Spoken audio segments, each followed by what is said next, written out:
Shalom Ubrachá. Nossa aula de hoje é sobre um tema muito interessante que a Torá nos traz, a história de Yaakov e Esav. Ou seja, uma história que por trás dela existem segredos muito profundos. Como nós sabemos, nosso primeiro patriarca, Abraham Avinu, sempre se comportou de uma maneira com uma extrema retidão, a tal ponto que ele falou para o Lot: se você for para a direita eu vou para a esquerda, se você for para a esquerda eu vou para a direita, porque os pastores do Lot estavam levando as ovelhas para pastarem em lugares que pertenciam a outras pessoas. Então nosso patriarca Abraham, ele deu esse exemplo para o seu filho, para o Yitzhak, que também se comportou com extrema retidão. Então nós vamos ver em todas as negociações com os filisteus sobre os poços que Abraão abriu e a continuação dessas histórias com Yitzhak, desses poços. Nós vamos ver que tudo acontece de uma maneira muito preto no branco, de uma maneira muito correta, até que a gente chega na história do Yaakov, nosso terceiro patriarca, o maior de todos. Diz o Arizal que o Yaakov Avinu, ele veio para o mundo para retificar o nível Neshama do Adam Arishon. Ou seja, o Adam Arishon, ele fez os 3 piores pecados do mundo. Na hora que Deus falou para ele que se ele comesse aquela fruta ele iria morrer, e ele comeu a fruta, ele assassinou o mundo inteiro. Então assassinar é um dos pecados que a pessoa tem que morrer e não fazer. Quando a cobra falou para Rabá que se ela comer a fruta ela vai ser como Deus, e o Adam Arishon comeu a fruta para virar Deus, ele considerou aquela árvore mais do que Deus. Ele achou que Deus tinha comido aquela fruta e virado Deus, então ele também vai comer a fruta, ele também vai ser Deus. Ele fez idolatria. Idolatria é também uma coisa que a gente tem que morrer e não fazer. Melhor morrer do que fazer, vamos dizer assim. E isso a gente vê na Inquisição, nas cruzadas, que sempre os judeus morreram e não fizeram idolatria. E a outra coisa que é a mais grave de todas são as relações proibidas. Ou seja, homem com homem com animal, irmão com irmã, homem com mulher casada. E quando a Havá deu a fruta para o Adão comer, e ele achou que ele ia virar Deus, e ele achou que ele não ia morrer, e tudo que ele achou, e depois ele viu o mundo dele caiu água abaixo. Ele viu que não só que ele não virou Deus, mas que agora tudo de ruim vai acontecer para ele porque ele comeu aquela fruta. Ele culpou a Havá. Hashem perguntou para ele por que ele comeu a fruta. Talvez ele tivesse comido a fruta proibida. Ele falou para Hashem: a mulher que você me deu. E então ele brigou com ela e se revelou para ele uma criatura que era nada mais, nada menos que, vamos dizer assim, a esposa do anjo da morte. Uma criatura meia material, meia espiritual, e também o lado espiritual dela é um lado espiritual negativo. E ela se materializava, tinha uma relação com o Adão, só que ela engravidava demônios, porque ela conseguia ter uma relação de verdade, ela conseguia se revelar para ele como uma mulher de carne e ossos, mas ela engravidava demônios, dava luz a demônios, que ela não conseguia totalmente se materializar a ponto de dar luz a uma criança de verdade. Então Então o fato dele ter vivido com a mulher do coisa ruim, com a mulher do anjo da morte, durante 130 anos, e não era só com ela, tinha outra também lá na história, uma Naamá, que também era outra demônia. Então ele fez por meio disso o Gilui Arayot, quer dizer, a pessoa que, se uma mulher casada te coloca um revólver na cabeça e fala, ou você tem uma relação comigo ou eu te mato, tem que morrer e não fazer. Então são 3 coisas que o Adam Rishon não podia fazer, porque são as 3 coisas mais graves que a gente morre e não faz, e cada uma delas foi retificada por um dos nossos patriarcas. O pecado da idolatria do Adam Rishon, que é a coisa menos grave das 3, afetou o lado mais baixo da alma dele, que é o lado Nefesh. Abraão Avinu, ele veio para consertar isso. A vida inteira ele distribuiu comida de graça, ensinou as pessoas a falarem Birkat Hamazon. É como se você chegar para um rabino hoje, está escrito que quem guarda Shabbat é o tikkun para Avodah Zarah, é o conserto para a idolatria. Então a pessoa vai para o rabino e fala, rabino, acabei de voltar da Índia, eu fui para templo de tudo quanto é coisa, não tinha uma estátua que eu não me ajoelhei na frente dela, não tinha uma estátua que eu não rezei para ela. O que eu faço agora? Eu vou sentar no formigueiro, o que eu faço? Começo a jejuar? O rabino fala, não, você vai para o supermercado, você compra o melhor vinho kasher que você encontrar, você compra a carne kasher mais gostosa, você compra doces e bolo e tudo de bom, e faz uma festa, faz um Shabbat, convida todos os seus amigos. Aí se fizer isso, você está perdoado de toda a idolatria que você fez. A pessoa vai se espantar, vai falar, pera, mas eu fiz uma coisa ruim, então eu tenho que me torturar, tenho que Não, nada disso, muito pelo contrário. Por ter feito coisa ruim, o conserto para isso é guardar o Shabbat da maneira correta. E guardar o Shabbat da maneira correta tem que comer bem, beber bem, tem que ter muita alegria. Então a gente faz um erro em pensar que retificação de alma é só sofrimento. Muito pelo contrário, de vez em quando, muitas vezes, a retificação é por meio de uma alegria que a gente deveria ter tido amor pela coisa certa e não pela coisa errada. Então você retifica direcionando esse amor para a coisa certa.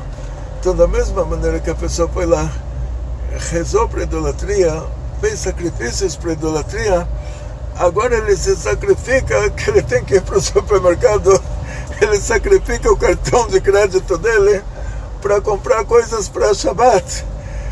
Então ele está consertando, está retificando a idolatria que ele fez. Dessa mesma maneira acontece. Então Abraão, ele retificou o pecado da idolatria do Adam Rishon, e dessa mesma maneira acontece com o Yitzhak.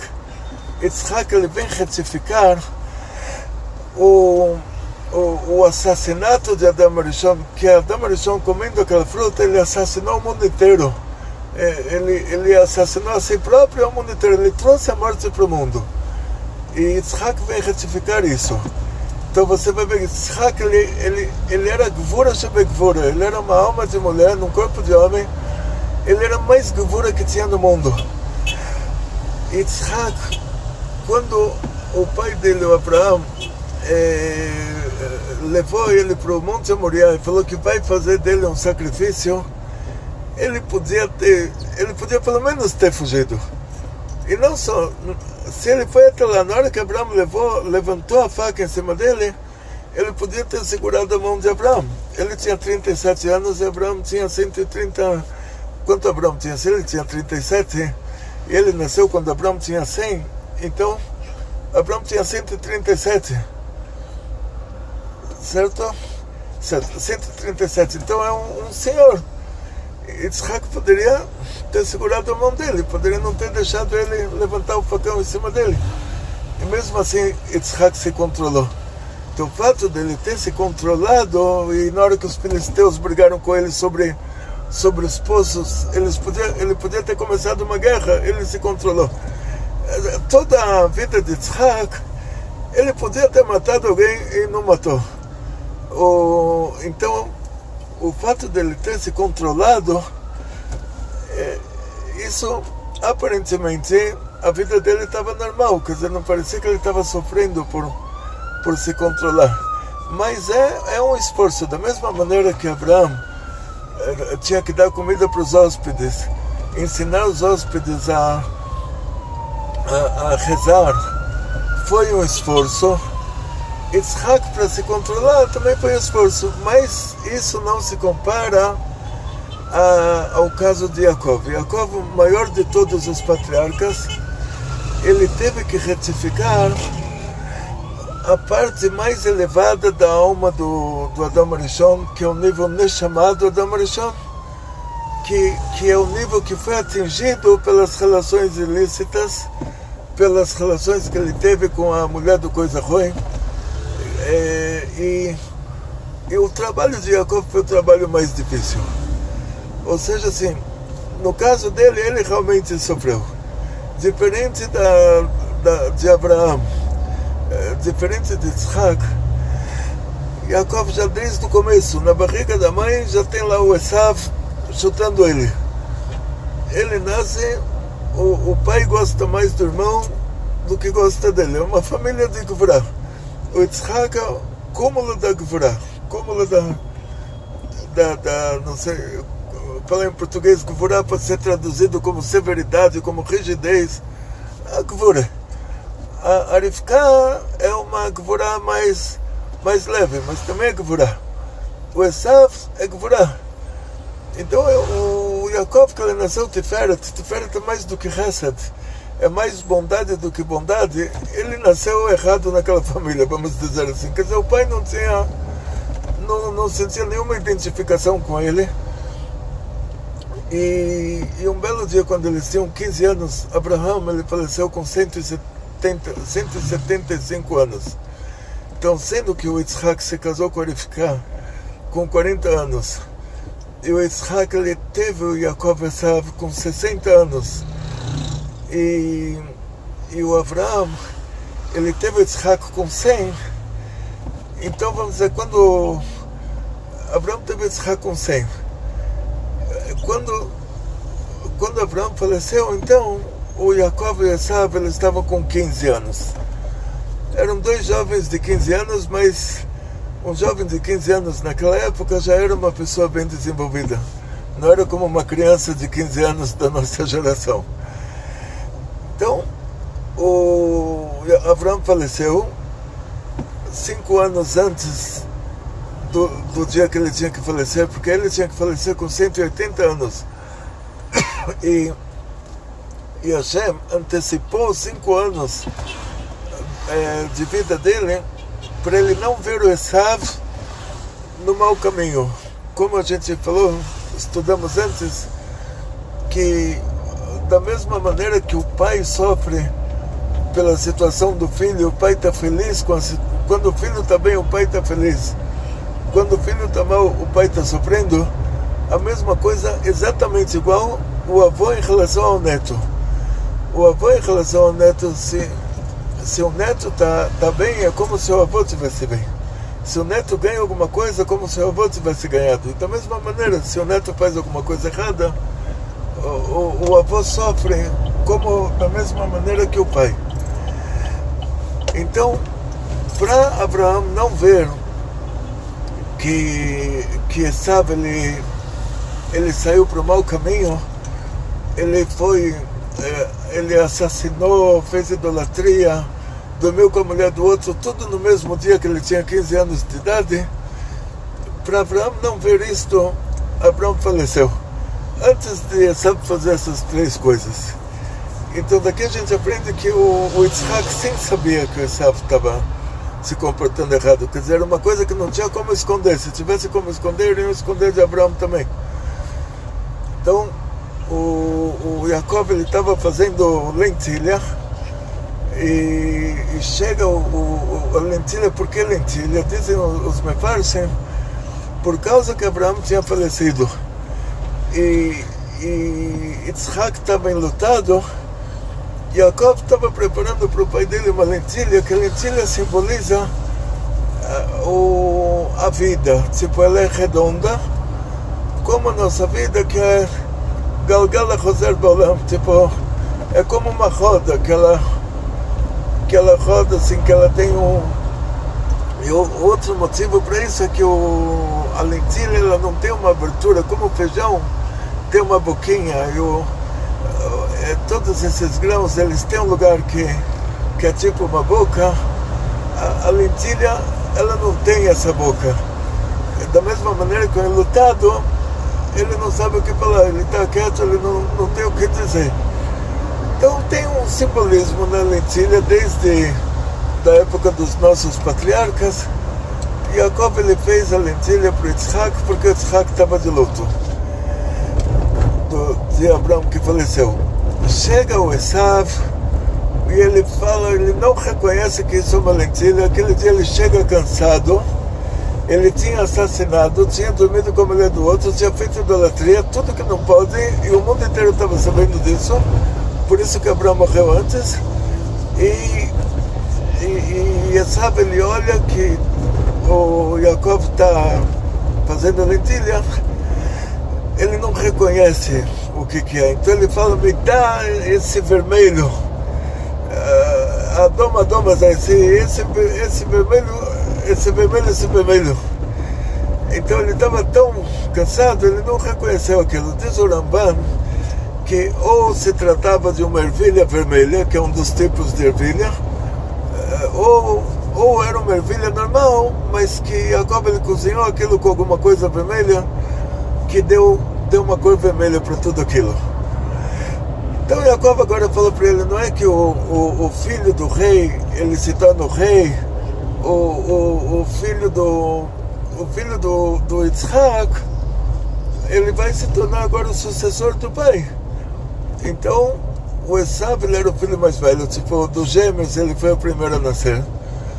E ele agora vai ser o rabino da família, tipo, ele vai ser o sucessor dessa família. Então ia ter Abraão, Yitzhak e Esav.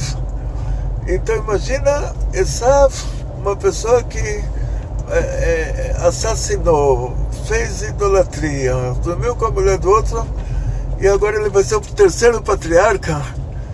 Então Jacob não podia aceitar isso. Ele falou, olha, desculpa, todos os assuntos religiosos aqui da família, eu gostaria que agora passasse para minha responsabilidade, sendo que você é um assassino, você é um idólatra, você é um ninfomaníaco. Então, pelo menos os assuntos religiosos, deixa que eu assumo. Aí o Jacob falou para ele, você quer muito comer a minha lentilha, a minha ervilha, lentilha, agora já não sei, Adashim, deve ser traduzido como lentilha, Adashim. Então, como ervilha, lentilha, agora eu vou ter que procurar no Google. Então, ele falou, você quer comer o Adashim aqui que eu estou fazendo? Então você vai me vender agora o seu direito de primogênito, o seu direito de que você vai ser o sucessor do papai. Você vai me vender essa primogenitura, incluindo tudo, incluindo isso que eu vou ser o rabino da família agora, incluindo isso que eu vou ser enterrado no Merat Machpelah no seu lugar. Quer dizer, no lugar de você ser o terceiro patriarca e você ser enterrado no Merat Machpelah quando você falecer, no lugar disso eu vou ser o terceiro patriarca, eu vou ser enterrado no Merat Machpelah, eu vou ser responsável por todos os assuntos espirituais que a nossa família representa no mundo. E o Esav topou, quer dizer, ele vendeu tudo isso por um prato de lentilhas. E por causa disso está escrito, chamaram ele de Edom. O Adom em hebraico é vermelho. Chamaram ele de Edom. Por que chamaram ele de Edom? Para mostrar, olha, esse cara é tipo o príncipe da Inglaterra, ele vendeu o reinado dele por um hambúrguer. Tipo, nos padrões de hoje, vamos dizer, poderia se dizer assim, ele entrou no McDonald's, estavam fazendo lá chips, e ele não tinha como pagar. Então ele falou, olha, eu dou aqui a minha coroa de futuro rei da Inglaterra pelo prato de chips. Então vou chamar ele de chips. Quer dizer, o absurdo lá foi tão grande. E no caso do Esav, foi isso. Quer dizer, ele vendeu a coroa dele, ele vendeu o direito de ele ser o nosso terceiro patriarca por causa de um prato de sopa.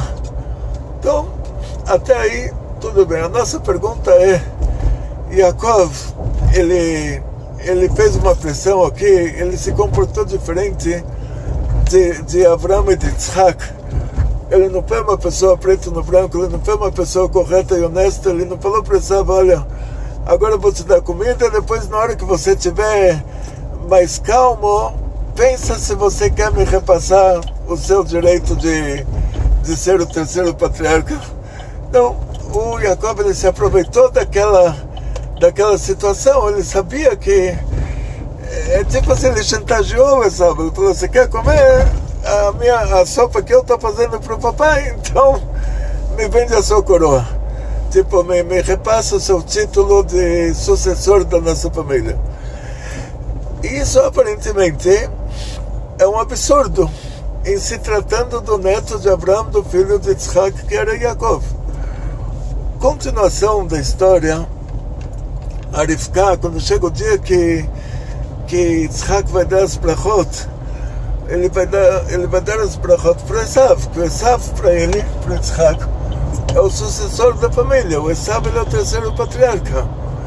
E a Rivka fala para Yaakov, agora você vai se vestir de Esav, você vai fazer a shchita de 2 carneirinhos, vai tirar a pele desses carneirinhos, vai se vestir com essa pele recém-retirada do carneiro, que ela tem um cheiro horrível, e o seu pai, que é cego, ele vai te apalpar para ver se você é o Esav. E você vai estar com pelos, que é o pelo do carneiro, e ele vai pensar que você é o Esav, e vai te dar as brachot do Esav. O Yaakov, ele já não queria isso.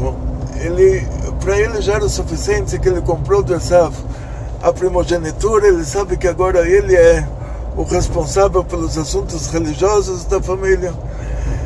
Mas a mãe falou e tem um mandamento de obedecer o pai e a mãe. E mesmo nessa situação ele falou que agora ele merece abrahar de qualquer jeito, porque ele comprou a primogenitura. Então a mãe não está pedindo para ele fazer uma coisa contra a Torá, de receber essa brachá. Essa brachá era a brachá dele. Mas por que tinha que ser dessa forma? Isso, ele sofreu com isso. Porque ele tinha que receber o que é dele por direito, dessa maneira que ele tem que enganar, aparentemente enganar o pai. Mas ele fez isso dessa maneira porque a mãe pediu. E não era uma coisa contra a Torá, porque essas brachot pertenciam a ele. E ele entra vestido com aquela pele de carneiro que tem aquele cheiro super ruim. O Yitzhak fala, olha, eu estou vendo que o cheiro do meu filho é como o cheiro do paraíso, o cheiro do campo que Hashem abençoou, se referindo ao paraíso lá em cima. E aí, espera, o que quer dizer o cheiro aqui é como o cheiro do paraíso? Ele vai falar, meu filho, o que aconteceu? Você não tomou banho 2 meses, que você está cheirando como um bicho morto? E no lugar disso ele fala, estou cheirando, esse negócio aqui está cheirando o paraíso. Então a gente vai voltar para o paraíso. Quando Deus criou o mundo, Deus criou um paraíso terrestre. Lá é o campo que Deus abençoou, como está na linguagem que o Yitzhak usou. E nesse paraíso terrestre tinha o Adão, tinha a Eva e tinha a cobra. E aí a cobra, por trapaça, usando assim um meio de trapaça, ela tira do homem e da mulher, ela tira do Adão todas as bênçãos que ele tinha, tudo que Deus deu de bom para ele, ele perdeu tudo por causa da trapaça da cobra, por causa que a cobra agiu de uma maneira desonesta. Então, na hora que o Adão perdeu tudo, para quem sobrou tudo? Para a cobra. Então, essa cobra, ela não era uma cobra, ela não era só uma cobra, vamos dizer assim. Se você for hoje para o Instituto Butantan e você começar a conversar com as cobras, você vai ver que nenhuma cobra lá fala. Elas nem vão entender o que você está falando também. Então aquela cobra falava, aquela cobra era inteligente. Então a gente sabe que não era só uma cobra que tinha lá. Era o anjo da morte que baixou na cobra. E esse anjo da morte, ele é pacote. Tipo, ele é uma estrutura que envolve. Ele, como anjo da morte, ele é o anjo do Esav, que tem 70 anjos para 70 povos, e o anjo dessa categoria dos povos que saem do Esav, o representante deles lá em cima é esse anjo da morte. Então ele está vinculado diretamente com Esav. Então na hora que esse anjo da morte, que era essa cobra no paraíso, o anjo da morte que entrou na cobra, e aí a cobra começou a falar, e já era inteligente e tudo, e depois que ele saiu dela, aquela cobra voltou a ser um animal irracional como era antes. Mas esse anjo da morte, enquanto ele estava na cobra, ele conseguiu fazer com que o Adão e a Eva perdessem tudo que eles tinham. Tudo que Deus tinha dado para eles, eles perderam. Tiraram todas as bênçãos do homem. Ele tirou o anjo da morte, o anjo do Esav, vamos chamar assim, que ele está vinculado à alma do Esav também. Ou seja, essa alma do Esav está recebendo essa influência do anjo dele. E a cobra tirou, vamos falar, a cobra, vocês entendem que a cobra é um pacote, que nesse pacote, agora o que importa para nós, que está incluindo a alma do Esav também. Essa cobra tirou todas as bênçãos do homem. Esse homem, esse Adão, ele volta agora para a retificação dele. Ele volta como Abraham, ele volta como Yitzhak, ele volta como Jacob. E provavelmente, quando a gente está falando de almas, que quando a gente fala de uma reencarnação do Adão, não necessariamente que Abraham Avinu era somente a alma do Adão Arishon. Abraham Avinu, ele era Abraham Avinu, e nele estava a alma do Adão Arishon. Eles se tornaram uma coisa só. O Abraham Avinu, com o nível Nefesh do Adão Arishon, ele se tornou uma coisa só. Ele fez a retificação desse nível Nefesh do Adão Arishon. E Yitzhak Avinu, ele fez a retificação do nível Ruach. E agora que chega no Yaakov, é o final da retificação da alma do Adão Arishon. Yaakov, ele vai receber essa alma no final, no final, vamos dizer assim, não no final da vida dele, que depois Hashem acrescentou para ele anos de vida, que ele teve o paraíso nesse mundo, mas no final da retificação dessa alma do Adão Arishon, Jacob, ele vai estar com uma alma que é a mais importante do mundo. Então ele vai chegar nesse nível, Jacob, que é um nível que ninguém estava antes dele. E só que, sendo que a cobra tinha, por meio de trapaça, tinha tirado as bênçãos do Adão Arishon, agora que o Adão Arishon volta como Jacob, por meio de trapaça, ele tem que tirar as bênçãos da cobra, porque agora o Esav nasceu primeiro. O Esav vai receber as brachot do Yitzhak. Essas brachot vão dar para ele o título de terceiro patriarca do nosso povo. Ele vai ser o cara mais forte, mais poderoso e mais tudo. E agora era a hora que o Adão só tinha como fazer isso por meio de trapaça também, sendo que a cobra tirou as bênçãos do homem por meio de trapaça. O homem só tinha como conseguir as bênçãos de volta por meio de trapaça.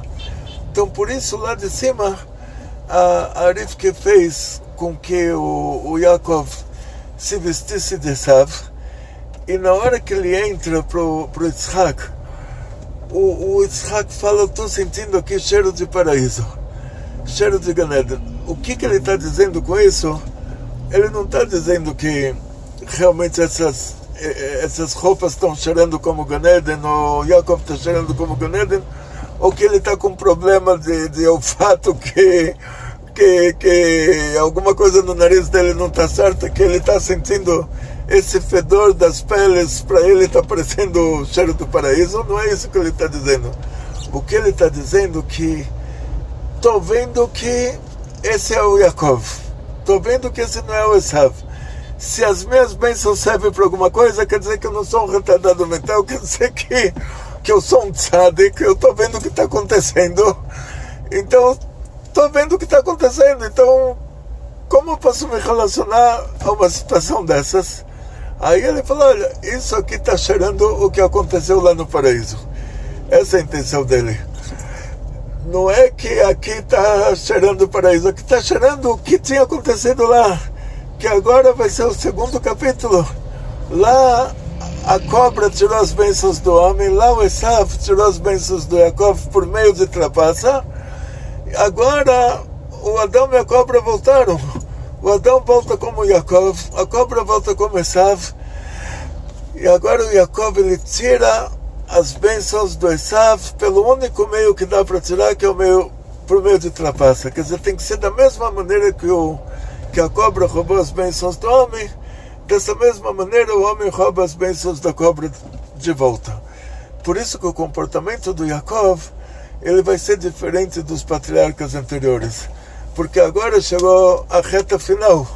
Agora é o fim da corrida. Agora ele tem que fazer para a cobra o que a cobra fez para ele, porque senão de outra maneira não dá certo. Então Yaakov recebe as brachot do pai dele.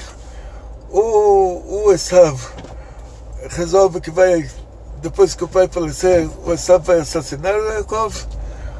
E a Rivka conversa com o Yitzhak manda o Yaakov para Haran. E a gente vê que tem uma continuação. Dissemos que o Yaakov, quando era pequeno, sofreu do Esav. Ele sofreu que o pai não sentia afeto por ele. Ele sofreu que a mãe fez ele enganar o pai. Agora ele vai para o tio. Agora o tio quer roubar ele. Então o tio faz ele trabalhar 7 anos para que ele possa se casar com a prima dele, com a mulher que ele ama, com a Rachel. E no casamento as mulheres se vestiam com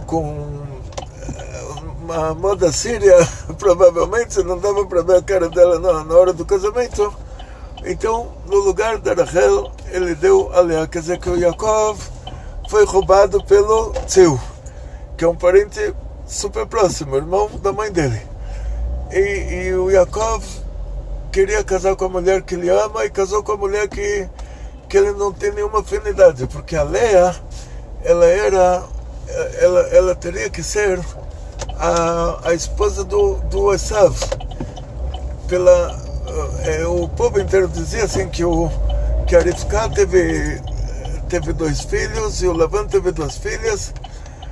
Então a filha mais velha vai casar com o filho mais velho. E a Leá realmente ela era o aspecto feminino do Esav. Então agora, de novo,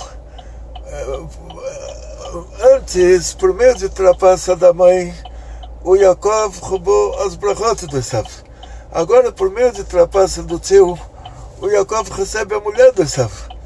Então, de novo, ele vai recebendo as bênçãos da cobra por meio de trapaça, que é o único jeito de tirar as bênçãos. Da mesma maneira que o Adam Rishon, na hora que a cobra convenceu a Rabá de comer a fruta proibida, o Adão perdeu a mulher por 130 anos que eles brigaram. Agora é o Esav que perde a mulher. Agora é a cobra que perde a mulher por causa do Adão. E por meio de trapaça também, mesmo que a única trapaça que o próprio Yaakov fez sozinho foi a de trocar a primogenitura pelas lentilhas. Mas isso era um motivo religioso. Agora, a mãe faz uma trapaça para ele pegar as brachot, o tio faz uma trapaça para ele pegar a mulher de Esav, e a gente vai vendo que tudo que a cobra pegou por meio de trapaça, agora o Adão vai pegando de volta por meio de trapaça, que é o único jeito de receber de volta essas bênçãos. Mas para o Yaakov, a Leá não era a mulher que ele queria. A Leá não tinha nada a ver com ele, porque ele era Tiferet, era mais do que Hesed, mais bondade do que bondade, e a Leá era Gvura, a Leá era um aspecto feminino do Esav.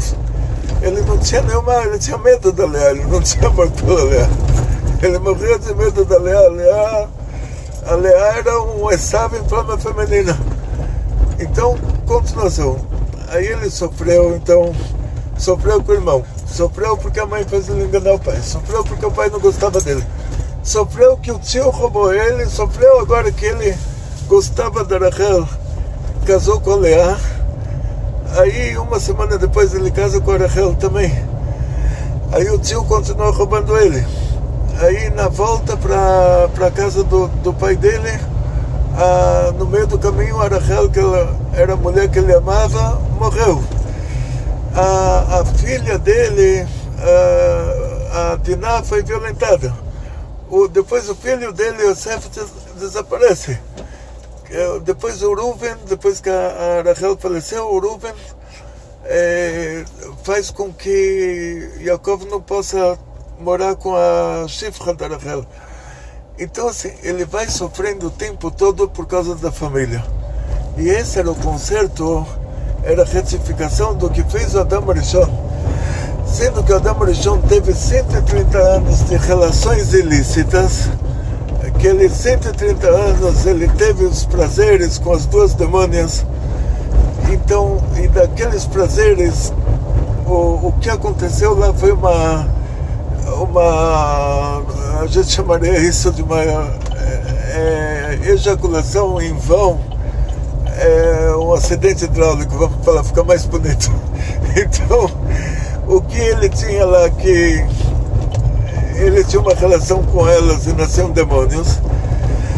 Então todo esse prazer que ele teve durante 130 anos, um prazer de família, tipo, ele está vivendo maritalmente com os demônios, então o prazer tipo familiar, ele viveu com as duas como se fosse uma família. Então agora, para retificar isso, ele sofre o tempo todo da família. O Yaakov, que é a reencarnação do Adão, desse nível tão elevado da alma do Adão, que é o nível Neshama, ele sofre o tempo todo por causa da família, porque quando a pessoa faz uma coisa ruim, de vez em quando você conserta a coisa ruim por meio de uma coisa boa, tipo a idolatria que é retificada por meio do Shabbat. Então o esforço que você faz para ter um Shabbat, a despesa que você tem de um Shabbat, todo esforço para preparar o Shabbat e depois para limpar depois do Shabbat, isso é a retificação da idolatria. Então a casa de Abraham Avinu era Shabbat todo dia era Seudat Shabbat. Aí no caso do Yaakov era outra categoria de retificação, sendo que o Adão teve prazer das demônias, então Yaakov tinha que sofrer da família. Isso, essa categoria de retificação, tipo que o prazer que ele teve da coisa ruim, agora ele vai ter que ter sofrimento dentro dessa mesma categoria. Isso acontece em muitos tipos assim de averot, que a pessoa tem prazer da coisa ruim, então depois ele vai ter que ter sofrimento nessa mesma categoria. Isso é chamado Midah Keneged Midah. Então, Yaakov, coitado, ele sofreu assim 130 anos, o tempo todo sofreu da família, sofreu por causa de assuntos ligados à família. Continuação, o Rav Menachem Azaria, ele é chamado Rav Menachem Azaria Mifano, Fano era uma cidade na Itália, no Adriático, mas esse Rav Menachem Azaria, ele nasceu em Bolonha, ele era assim de dentro da Itália, e não da praia. A família provavelmente tinha uma origem em Fano, mas ele nunca, acho que nunca teve em Fano. Ele é conhecido como o Rav Menachem Azaria de Fano, né? Ele escreveu, ele era um aluno do Arizal, de vários cabalistas da época, mesmo que ele não se encontrou com eles pessoalmente. Era um aluno do Ramak, mas tudo por meio de cartas, por meio de livros, assim, ele não se encontrou com o Arizal e com o Ramak pessoalmente. Mas ele escreveu muitas coisas que ele recebeu deles, por meio dessa comunicação que tinha antigamente. Hoje em dia a gente pode fazer um curso online, então vocês assistem a minha aula online, né? Então ele, naquela época, eram livros que eram mandados, cartas que eram mandadas, não tinha YouTube na época para assistir às aulas, mas tinham os livros, tinham as cartas. Rav Menachem Azaria de Fano, ele escreveu uma coisa muito interessante sobre o Esav. Aqui a gente vai entrar no lado que dissemos que o Adão se reencarnou, o primeiro homem, então o Adão Arishon, ele era Abraham, Yitzhak, Yaakov, e foi feita a retificação da alma dele. Depois tem algum ajuste ou outro, tem alguma outra coisinha que tem que refinar, mas o principal era o Abraham, Yitzhak, Yaakov, o principal da retificação da alma do Adão Arishon. E agora o Rav Menachem Azaria Mifano, ele fala sobre o Esav. Ele vai falar uma coisa muito interessante da retificação do próprio Esav. Ele diz que Rabbi Yehuda Nassi, ele era um aluno do Rabbi Meir Balanés. O Rabbi Yehuda Nassi, ele escreveu as Mishnayot. Então você imagina o tamanho dele, imagina a grandeza dessa pessoa. Ele foi o maior tzadik da geração dele. Ele escreveu o livro das Mishnayot. Esse Rabbi Yehuda Nassi, quando ele nasceu, no 8º dia, os pais dele fizeram o Brit Milá nele. Só que o governo romano tinha proibido de fazer o Brit Milá. Eles estavam numa época de perseguições, uma época depois da Revolução do Bar Kokhba, uma época que o nosso povo estava numa situação muito difícil, e o governo tinha decretado para os judeus não fazerem Brit Milá, e o pai do Rabbi Yehuda Nassi, que era uma pessoa influente, Rabbi Yehuda Nassi, ele vem da família do Hillel Azaken, e o pai dele foi um exemplo para outros judeus. Olha, da mesma maneira que o Rabino fez o Brit Milá no filho dele, todo mundo pode fazer, faz escondido, os romanos não pegam. Então o governador romano, que quando ouviu essa notícia, ele queria dar um exemplo para o povo e falou: olha, até o filho do Rabino aqui a gente vai matar porque ele fez um Brit Milá. Então, quanto mais alguém que não é tão importante assim. Aí esse governador romano, ele pessoalmente mandou chamar os pais do Rabbi Yehuda Nassi com ele, que tinha acabado de nascer, nenê de 8 dias, e esse governador romano falou pessoalmente, ele vai viajar com eles agora para o imperador de Roma, e vai viajar para Roma, vai mostrar para o imperador que, olha, mesmo que o imperador fez um decreto de não fazer Brit Milá, mesmo assim eles fizeram, e a pena para isso vai ser que vão matar esse nenê, que é o futuro Rabbi Yehuda Nassi, vão matar ele por ter feito Brit Milá. Então, essa família era muito importante, a família do Rabbi Yehuda Nassi, e no meio do caminho, os romanos, eles deviam ter um sistema assim, que eles, por um lado, eles eram grandes assassinos, torturadores, tudo. Por outro lado, eles davam kavod, davam honra para pessoas importantes. Então, eles passaram na casa dos pais do Antoninus, tinha acabado de nascer, futuro imperador de Roma. Estava na mesma idade que o Rabi Yehuda nasceu. Os dois tinham alguns, vamos dizer assim, mais de 8 dias de vida, vamos dizer. Não sei exatamente que dia aconteceu isso, mas foi logo que o Brit Milá foi feito. Então os dois, tanto o Rabi Yehuda nasceu, que era um nenezinho, quanto o Antoninus, eles eram dois nenezinhos. E aí, quando chegaram na casa dos pais do Antoninus, as duas mães conversaram e elas trocaram os nenês. Então, os pais do Rabi Yehuda Nassi chegaram lá em Roma com o nenê que era o Antoninus. E o Rabi Yehuda Nassi ficou com esse casal de romanos que eram os pais do Antoninus. Então, chegaram lá no imperador e mostraram o nenê. E o imperador falou: não estou vendo nenhuma circuncisão aqui nesse nenê. Vocês estão me aprontando aqui? Vocês acham que eu tenho tempo para perder com essas coisas? O governador lá jurou que ele tinha visto que foi feito o Brit Milá, ele tinha verificado. Não sei o que aconteceu para esse governador depois, o que o imperador fez para ele. Mas na volta as mulheres novamente se encontram e elas trocam os nenês. Mas elas destrocam, né, vamos dizer assim. Quer dizer que no mérito do Antoninus, o Rabi Yehuda Nassi foi salvo. Bem, segura isso aí, tem mais. O Antoninus, ele cresce, ele se torna imperador romano, imperador de Roma, e ele quer muito se converter ao judaísmo. E ele se encontra com o Rabi Yehuda Nassi, que é a pessoa mais importante do nosso povo.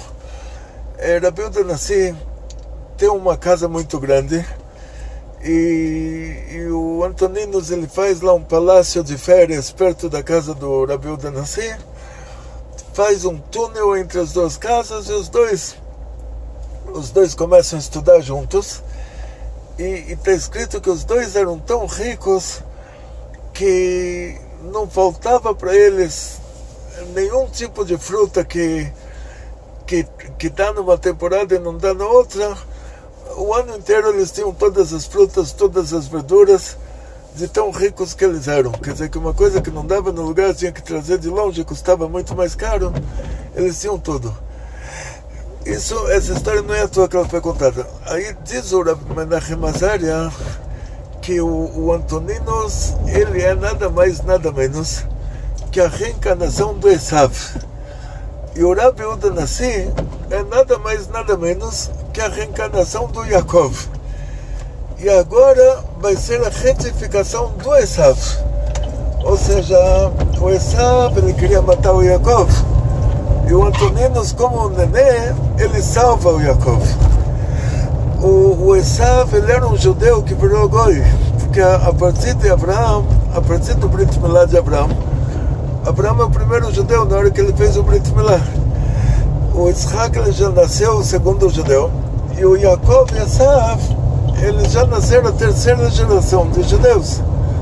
Então o Esav, ele era um judeu que virou não judeu, que deixou de ser judeu. Então a gente sabe que na reencarnação a pessoa nasce na situação que ele terminou a reencarnação anterior. O Esav, ele terminou a reencarnação anterior dele como um goi, então agora ele nasce como goi e ele vem se converter ao judaísmo, que esse era o Antoninus. Assim diz o Rabi Menachem Azaria Mifano. E aí a gente vai chegar no assunto mais interessante ainda, que eu fiz um resumo muito grande dessa história, porque tem etapas intermediárias também. Tem várias etapas aqui no meio, mas em super resumo, que o Antoninus, ele se torna judeu. Essa história foi abafada lá, que o Antoninus, ele não queria que o governo romano soubesse disso. Então, provavelmente não vai aparecer na história romana que eles tinham um imperador judeu, sendo que os romanos, eles tinham umas regras que o imperador também estava abaixo delas, né? Eles tinham um senado, não era tudo que o imperador podia fazer. Mas diz o Rav Menachem Azari de Fano que esse era o tikkun da alma do Esav. O Esav ele nasce como Antoninos, ele salva o Rabi Uda nascer no lugar do Esav que queria matar o Yaakov, e ele se converte ao judaísmo. E assim termina uma história com um final feliz. E é claro que a gente está no Galut Edom, que é a continuação, são os Bnei Esav, os descendentes do Esav, mas de acordo com o Rav Menachem Azari Mifano, o próprio Esav ele já teve o concerto dele por meio do Antoninos. Então, muito obrigado para todos, e que vocês tenham, que a Hashem dê para todos vocês muito sucesso, muita saúde, muito dinheiro, muitas felicidades. E não se esqueçam de assistir a nossa aula sempre que vocês tiverem um tempo livre. E muito obrigado. Atzlachá, Briut, Parnassá, Beshefa. Bekol Tov.